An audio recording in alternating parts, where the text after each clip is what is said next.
This Torah class is brought to you by TorahAnytime.com.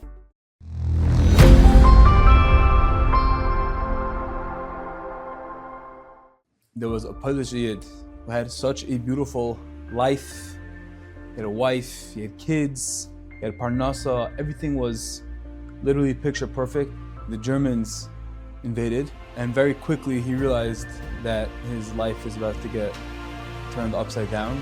And coming from such a place of literally prosperity, success, happiness, comfort, this quick change was very, very scary to him. But as a Bal Bitachon, as a chassid, as a pious individual, he did whatever he can to hold on to the perspective, to the bitachon, throughout the entire very short process of losing everything. So what happened was the Germans invaded, and immediately they busted his entire business. And his hashkafa was, okay, like my business is gone, they ruined everything, they stole everything, I have nothing left. But at least I have my beautiful family, I have my wife, I have my possessions, I have my house. And then they came and they usurped, took everything out from his house. But he was consoled by the fact that, okay, at least we had the opportunity, we knew we had the foresight, we knew they were coming, and everyone at least was able to take a suitcase with all the valuable possessions, at least for that.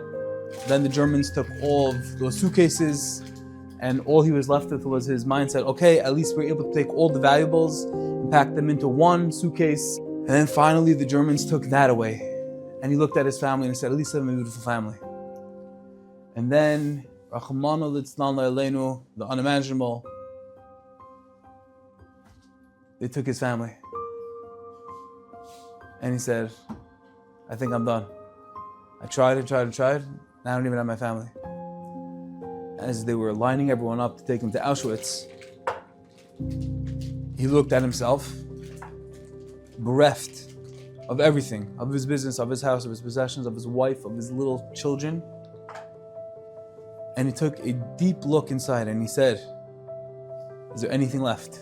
Is there anything left that I can still possibly be thankful, that I can have some, I can unearth some perspective of hoidah, of thanks, even in this most eerie, dark, literally facing death situation. And as people were being gassed, going right, left, and he was on that line, he had a half hour of time where he was doing a tremendous, serious, deep introspection, and he realized that at least I have a Kadosh Baruch Hu, at least I have God. The war passed, and he was able to rebuild. And he would say, for years later, he moved to Tel Aviv, and he was very successful. He rebuilt, remarried, he built a beautiful mishpacha, built a beautiful, successful business again. And as successful as he was, he would always say, I wish I can go back to that moment, to that situation, to that half hour that I had when I had literally nothing. I didn't have my kids, I didn't have my wife, forget my possessions and my business. And it was the clearest knowledge, it was literally tangible during that 1.5 hour of my life, where I realized that at least I still have a Kadosh Baruch Hu that's unshakable. No one can take that away from me, death itself. And as long as I'm alive, I'm the richest man. I lost a lot, but I have God, I have everything.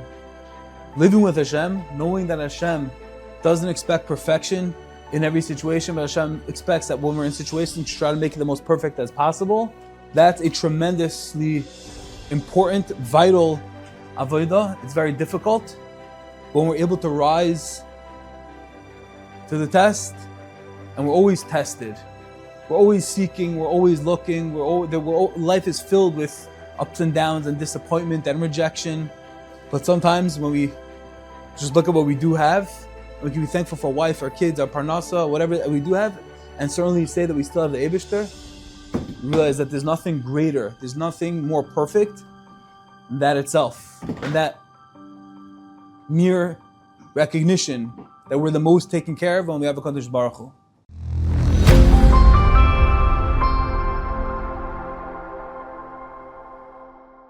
You've just experienced another Torah class brought to you by TorahAnytime.com.